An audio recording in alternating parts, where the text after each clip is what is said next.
Welcome back, Watch It Walk-Ons fans. Another podcast today. A quick hitter. We are joined by Max Chadwick again.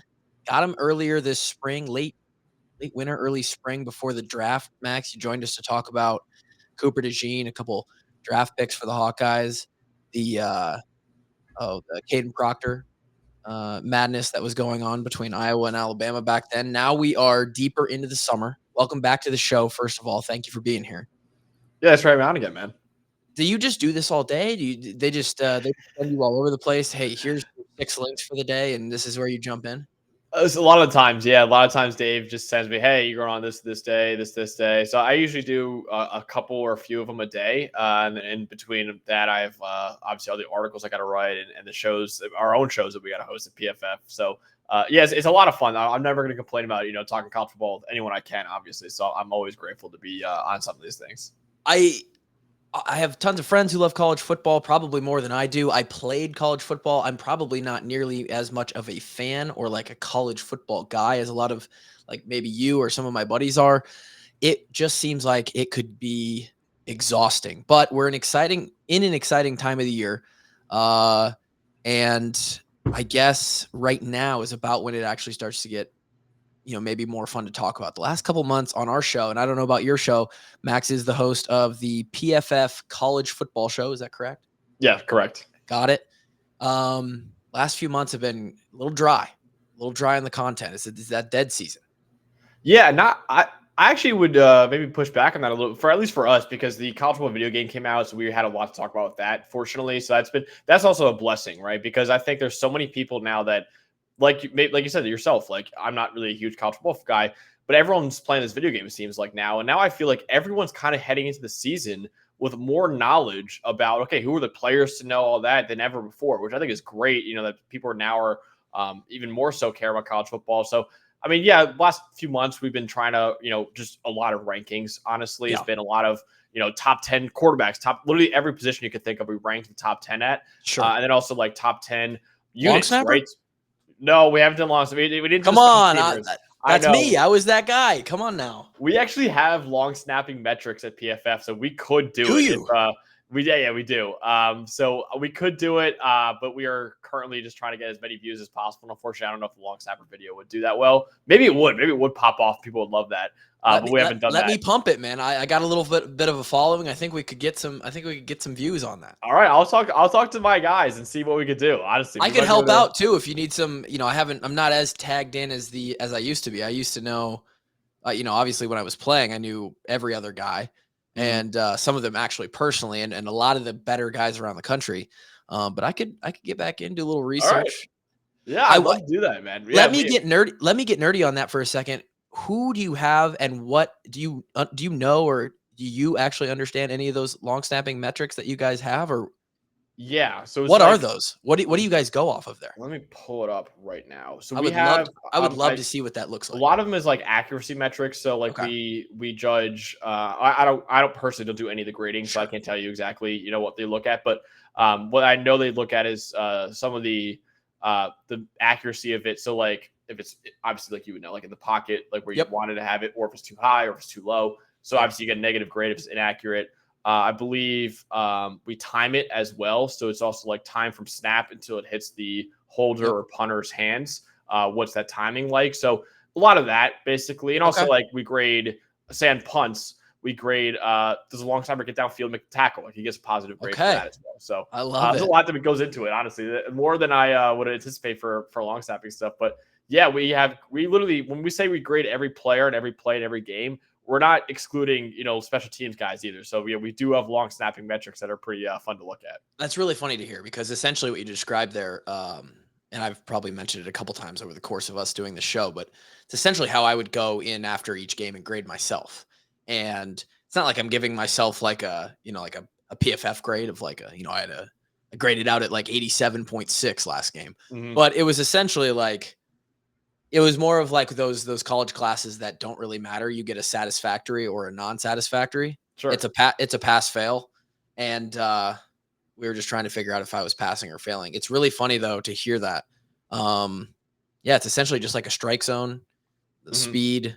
It's hilarious. Because I remember when I came out of my senior year, the only ranking that in specialists are nerdy, right? So we're always looking for like, hey, what am I ranked? Like what is there metrics on me? So to hear is funny. And the only thing I could find is like ESPN had me as like the 4th best guy coming out of college that year. And I was like, I wonder who, yeah, that's cool. Right. But more so I was like, who actually sat down and put this together? Did they just look up long snappers who were seniors and put us in like alphabetical order, or how did this happen? So it's funny to hear that, that you guys have that. And I'm sure it's fun to go through those rankings. Speaking of the video game, have you been just headstrong into that? How old are you? I'm 25. So I've been pretty into it recently. We've done I've actually had to do a lot of preview stuff. So I haven't had as much time as I'd like to play the video game. And I've been on trips. Like this time of the year, I'm like trying to take advantage of the summer as much as humanly possible. Cause I know once the season kicks off, like it is nonstop from there. Yeah. But I'm currently the offensive coordinator at Kennesaw State. I screwed up. I didn't take a head coaching job after my first year, so I think I'm stuck as the OC again, which I didn't want to do. I declined the Marshall and Southern Miss job, thinking I would get a better job because I led Kennesaw State to a freaking Fiesta Bowl. I led them to the College Football playoff my first year, and I was like, "Oh, I'm getting a better job than these," and I didn't get a better job than any of those. In fact, those were my only 2 offers. So now I'm stuck again as the OC. But yeah, I'm currently the OC at Kennesaw State for my second season right now. Congratulations on that. That's incredible. So I ask your age because you're a little bit younger than me, and I feel like I'm turning 30 this year. And I think for guys like right in my age range, maybe even a little bit older, who were, in the heat of the old college football games, you're talking like Vince Young, 2006 to 2010 era, even all the way up to 2014 when it shut down. The guys who are like in middle school or just in college, just into the college range there, it's like revived their life over the last month or a couple weeks as it's been out. And I don't have a console to play it, so I'm not in on it. But we have a student who is our producer, who just graduated from Iowa. He's a younger guy, and we've got like a little series coming up this fall where he's going to be like Coach Grant. And he's going to, similar to you, he's going to like take our listeners through like a live stream every Friday night. Like he plays a game every weekend, and it's incredible. I don't know if you see behind me, but I have the College 25 poster. It's not the cover of the video game, but one of our graphics guys made a cover of the Pop-Tart on it, and just like it's a joke, and we posted on PFF. And then someone from I don't know wherever, but they took the image that we made and they blew it up into a poster and started selling it on eBay. So I had to buy it. So now I have it hanging up behind me. I wish this was the cover. I think this is a better cover of what the EA has got right now. The Pop-Tart really, for lack of a better term, popped off last bowl season. That was, dude. I mean, that the fact that became a thing behind you and that's a poster, that's incredible. It says that Pop-Tart Bowl, I think, was as pure as college football gets, man. Honestly, that was just like the fact that the Pop-Tart was like people were making jokes like this, like Jesus Christ dying on the cross, right? Where it's like, I want to die for you. I'm here to give my body up for you. Like he wanted to be eaten. Like that was just like the funniest thing in the world. Like how, like at the end of the game when it went down into the toaster and then an actual Pop-Tart popped down, the players started eating it. It was like, this is like, in so many ways, it's almost like repulsive. Like, oh my God, this is like gross. Like you're like killing this mascot, but in other ways, it's amazing as well. So I just thought it was the funniest thing in the world. That whole bowl game was unbelievably hilarious in my opinion. And I'm happy that it kind of took on a life of its own a little bit. I agree with you. I think that is the spirit of the bowl games that we want to see, and props to the marketing department for Pop-Tart and whoever put all that together, because it was fantastic. Yeah. It's funny that you mentioned the game. I have never thought about it this way. The game increasing your average fan's knowledge on their favorite team. I didn't even think about that. But the fact that you actually have the legitimate rosters now, maybe that will help that fan experience inside the stadium now, where they don't even know who they're yelling at or who they're mad at, who missed a block. They're just like screaming, completely uninformed.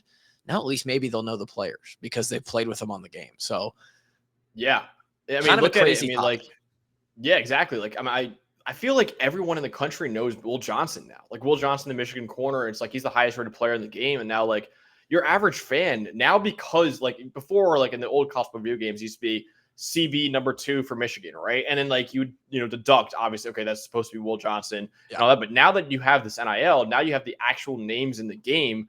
There's so many, and everyone, I mean, literally not only college football fans are playing this video game, everyone's playing this video game. So now all of a sudden, hey, I know who the best quarterbacks are. I know who, it's like Madden too. Like Madden teaches you about, this guy's the best left tackle in football. And then when you watch him on Sunday, it's like, I know that guy's elite because I know his rating is a 99 overall, right? So I think it's great because now I feel like a problem for average casual college football fans, like they just don't know enough about the top players. Now if you play this video game enough, which it seems like everyone is, considering how much money EA has made off this game already. I think it was like $500 million already they made off this game. But yeah, now all of a sudden everyone's playing it, they're heading into September and they're looking at I know exactly who the best players in the country are, which honestly just makes it so much better that now it feels like there's a bigger audience for college football than there ever has been. I think it's a win-win. I thought you were. It's interesting to hear Kennesaw State because I thought you were a Syracuse guy. Okay, I think I am gunning for the Syracuse job. I thought starting off as the Syracuse OC or Syracuse head coach would have been like too much. I wanted to start literally from the bottom and build my way up. So the Syracuse, I felt like, because I went to Syracuse, but I grew up a huge Penn State fan. So I always thought start off at the bottom, get to Syracuse, kill it there, win into maybe a national title or two there, and then go to Penn State and that be like my final job. Build the dynasty. Yeah. But yeah, exactly. So I thought starting off at Syracuse, which is like an average ACC school, is just too easy. Yeah. I really wanted to start off as low as I possibly could. And I thought, what better way than the only new FBS school that we have this year? Yeah, that's fair. Well, let's get to Iowa, which is obviously what our show is about. What is the general outlook from a college football guy that doesn't have the Hawkeye bias to him? Because obviously, me, my co-hosts, our fan base, as much as we can try to be, fair and look at it logically, we're always going to have a little bit of I think the Hawkeyes can get it done if it's on the fence. What do you guys see? What do you personally see as what should we expect from the Hawks this season? Yeah, I think it's still going to be an elite defense, right? That happens every year when you have a guy like Phil Parker coaching up, who I think is probably the best defensive coordinator that we have in college football. I mean, they've had a top 10 defense in the country in each of the last 4 years, and they still have an elite one this year, I think, too. They have, in my opinion, the second best secondary in the country. Even after losing Cooper DeJean, you get guys like Sebastian Castro back, Quinn Schultz back, Xavier Nwankpa back.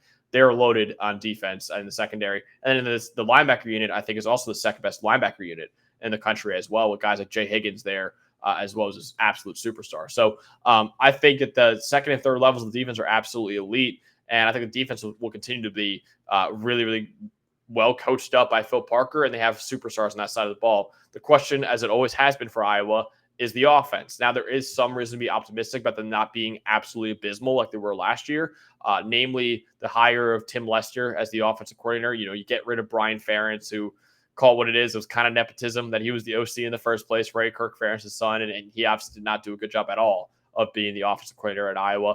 But also, you get back your starting quarterback in Cade McNamara, who I think is a solid starting quarterback, and you bring back your star tight end, Luke Lachey, who I think will really be one of the top tight ends that we have in college football and should continue the Iowa tight end dynasty that they've had in recent memories, right? So I think there is reason to be optimistic.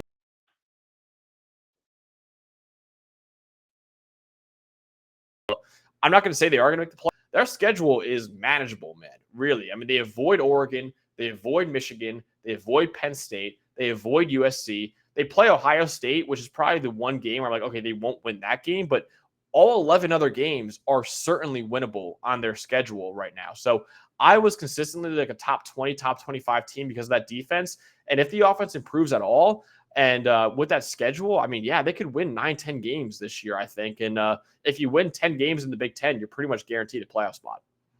It's going to be interesting to see, because that is the big talk right now, is what should the expectations be with us going into this new Big Ten. It's weird because we don't know how many teams the Big Ten is going to get in this new 12-team playoff. It's said or speculated by a lot of people around the country, like, the SEC and the Big Ten are probably looking at 4 teams. I mean, there's a legitimate chance that you're going to get 4 teams in from each of those conferences. You got to see how it plays out, wins the big games. But like you said, the schedule is favorable. I think on the betting lines, Iowa's favored in 11 games. The only one they aren't is on the road at Ohio State. You look at their schedule as far as the away games other than Ohio State, you're going to Michigan State, to Minnesota, to UCLA, to Maryland. There's not really there's no heavy hammer that they run into there this year. They play great at home. Kinnick is a crazy advantage. I would know.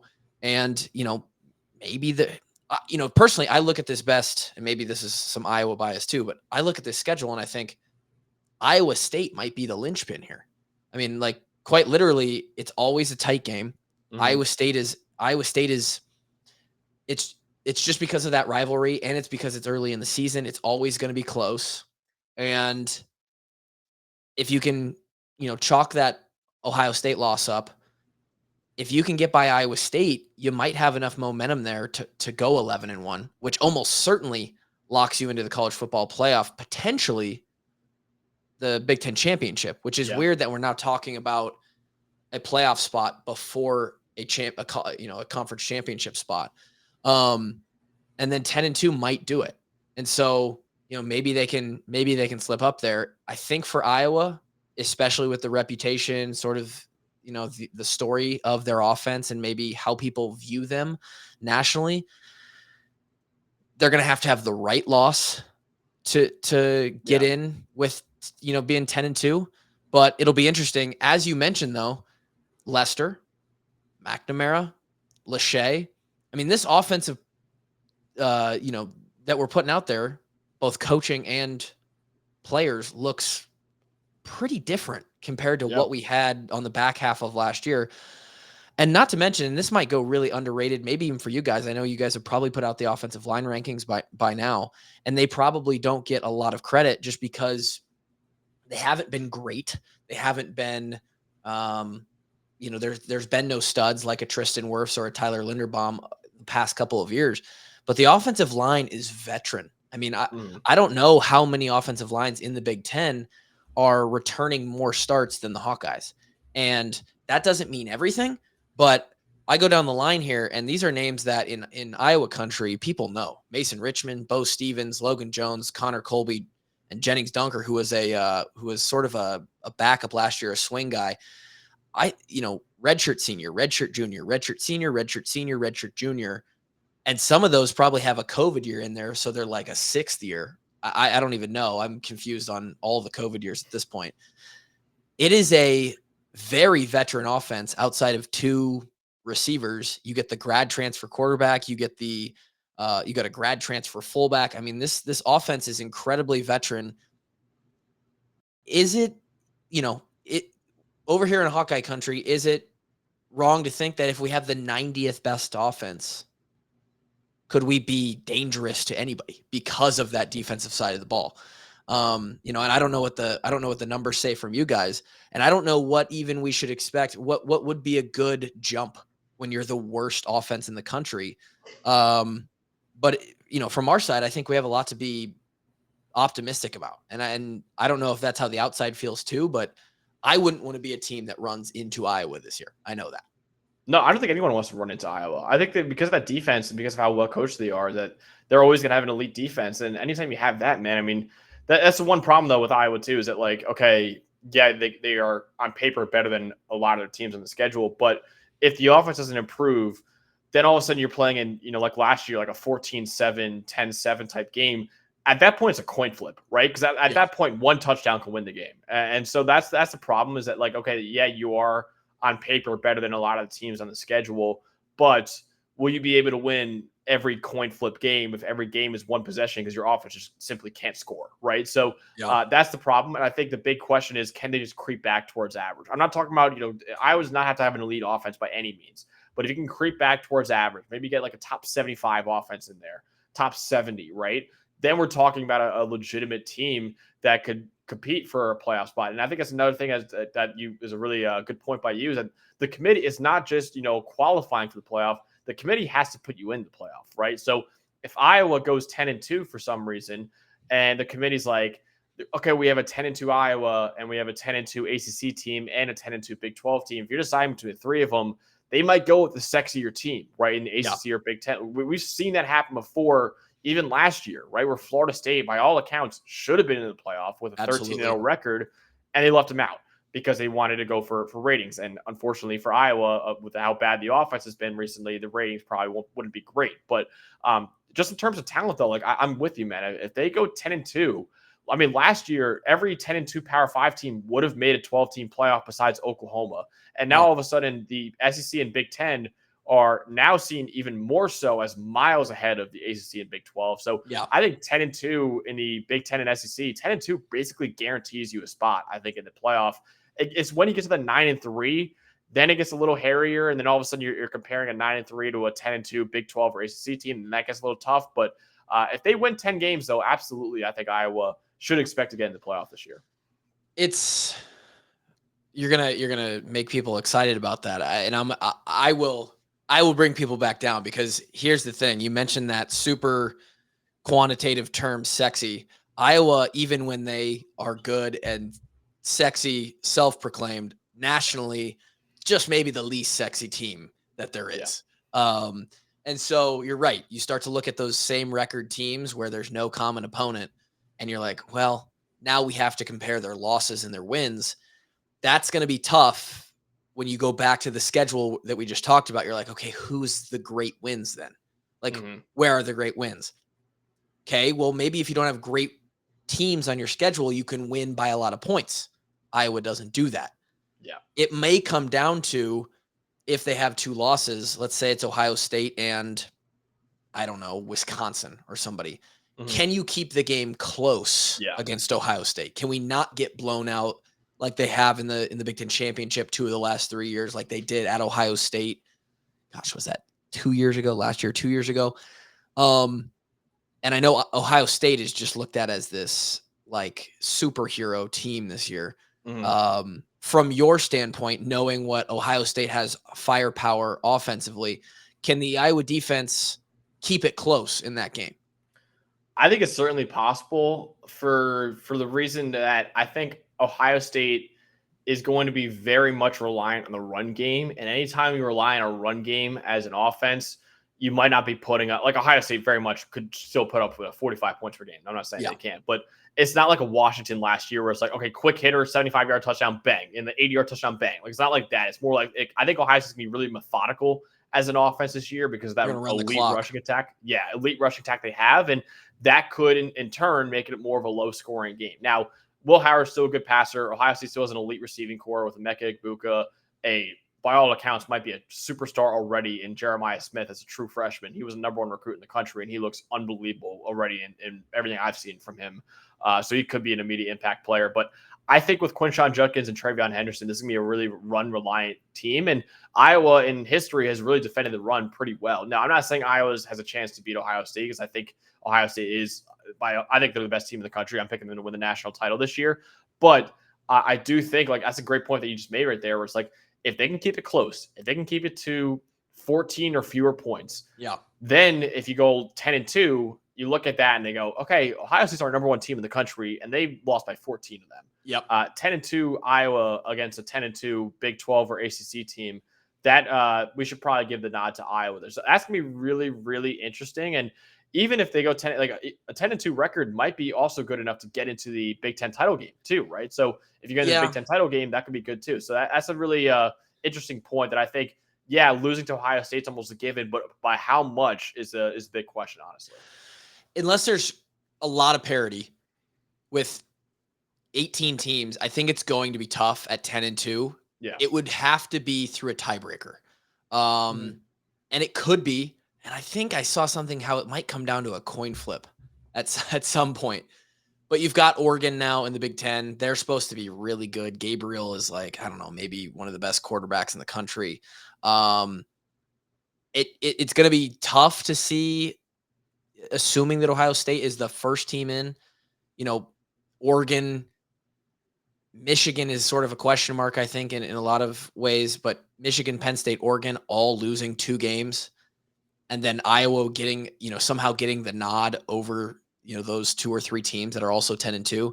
We might need some help from quote unquote the little guys, like Northwestern needs to like knock off Oregon or whoever, whoever plays Oregon in the middle of the season, catch them sleeping. But it does suck. And this is the story that it's kind of always been for Iowa is, hey, can we make our losses look good and not make our wins look good? It was the case in 2015 when we went undefeated. We really didn't get a whole lot of respect all season. Again, we didn't have any crazy good wins that year. Schedule was not, high on the RPI. I would love to see what it would have been. And then we go and we lose basically in the last 30 seconds as they reach the ball over the goal line, and we lose by like 3 points. And then the storyline after that week is, I guess after that day, we're looking at bowl games, is like, oh, Iowa's legit.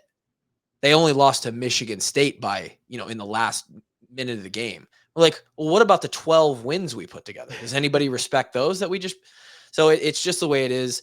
It is going to be interesting. The new Big Ten is weird, and I think as a team podcast, not a college football podcast at large, but just like, hey, we're cheering for one team here, especially Iowa being that team. From our point of view, it's now, we are a team in there with a few others, Wisconsin, Penn State. Our goal every year is now to basically be in the conversation. We want to be in the conversation for that 12-team playoff. And it looks like this year, the first inaugural year, we have a chance to do that. Last thing, you mentioned Luke Lachey. Assuming he's healthy, health is always a factor for every team and every situation. Where does he rank, going into this season, based on your guys' thoughts, tight ends across the country?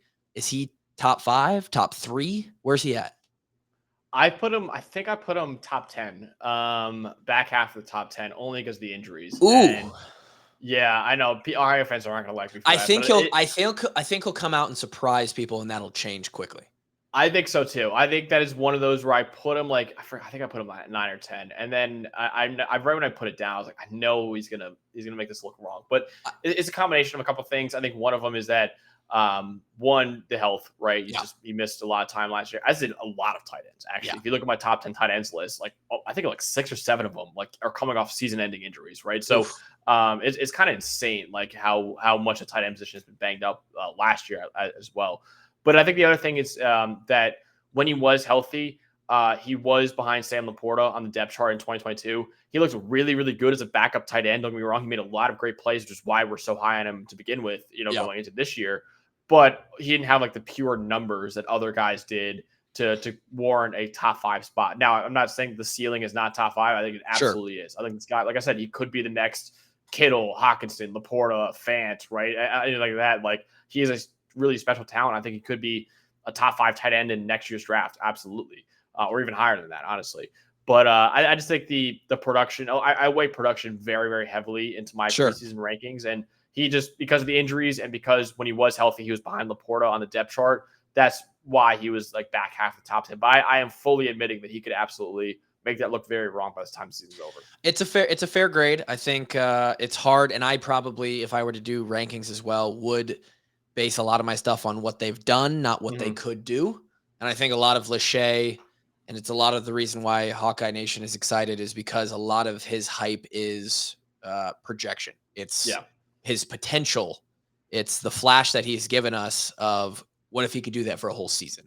And I think what helps him is, granted, they kind of were both out at the same time, but having McNamara back is going to be huge. It's hard to be a top tight end if your quarterback can't get the ball to you. And, obviously Iowa has struggled with that the last 2 to 3 years. So be interesting to see. Max, thank you for joining the show today, talking Hawks.